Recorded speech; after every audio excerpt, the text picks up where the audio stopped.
Good evening guys. स्वागत है आप सभी को। गाइस मैं काफ़ी दिनों से वीडियो वगैरह बना नहीं रहा था। बहुत दिनों के बाद इस चैनल में आ गया हूँ मैं फिर से। तो गाइस ब्लॉग को अपना भाई समझ के सपोर्ट करना यार, ठीक है। तो गाइस गुड इवनिंग, मैं आ गया हूँ यहाँ पे और ये देख सकते हो, ये धान का खेती लगा है यहाँ पे। गाँव की नज़ारा कुछ इस तरह है भाई, देख लो। इस साइड में जो पहाड़ देख रहे हैं ना, ये भाई ये पहाड़ जो है ये भूटान का पहाड़ है, ठीक है। ये शाम का टाइम हो गया है अभी, देख सकते हो हमारे गाँव की नज़ारा कुछ इस तरह है। और वहाँ पे देख सकते हो ये भाई धान देख सकते हो, देखा कितना जबरदस्त लगा है भाई धान। जंगल के किनारे में अभी जाऊंगा यहाँ पे घूमने की, इस साइड में जा रहा हूँ घूमने के लिए भाई। मतलब काफी दिनों के बाद ब्लॉग बना रहा हूँ, आप लोगों को ज्यादा मजा भी नहीं आ रहा होगा। मतलब शाम की टाइम हो चुका है, हमारी यहाँ पे ना बहुत ही जल्दी अंधेरा हो जाता है भाई।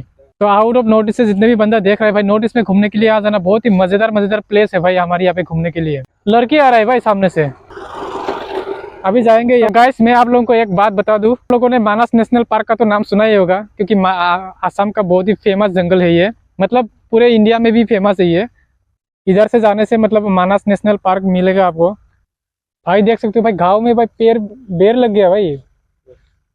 ओ यार, ऐसा ही कुछ नजर आया भाई। शाम की टाइम हो गया है भाई साहब, देख सकते हो ये है नदी। मतलब ये नदी अभी आप लोगों को छोटा सा नदी लग रहा होगा, लेकिन जब बाहर आता है ना भाई, ये जो बेम्बू के बनाए हुए जो ब्रिज है ना भाई, ये आप लोगों को देखने को मिलेगा ही नहीं, क्योंकि पानी बहुत ही ज्यादा होता है बाहर आने से। तो गाइस यही है गाँव की नज़ारा, देख सकते हो। ब्लॉग ज्यादा लंबा नहीं होगा भाई, ये थोड़ा शॉर्ट ब्लॉग होगा, क्योंकि मैं, अगर आप लोगों को लंबा ब्लॉग चाहिए तो बता देना, ब्लॉग लंबा बनाने की कोशिश करूंगा मैं, क्योंकि शाम हो चुका है, बहुत अंधेरा भी हो चुका है। गाँव की जो नज़ारा है ना, कभी मैं पूरा डिटेल्स में आप लोगों को मैं एक्सप्लोर करके दिखाऊंगा, ठीक है। तो बस वीडियो को लाइक कर देना और शेयर कर देना अपने दोस्तों के साथ भाई। बहुत ही मजेदार मजेदार ब्लॉग बनाने वाला हूँ मैं। तो आज के लिए सिर्फ इतना ही, बाय।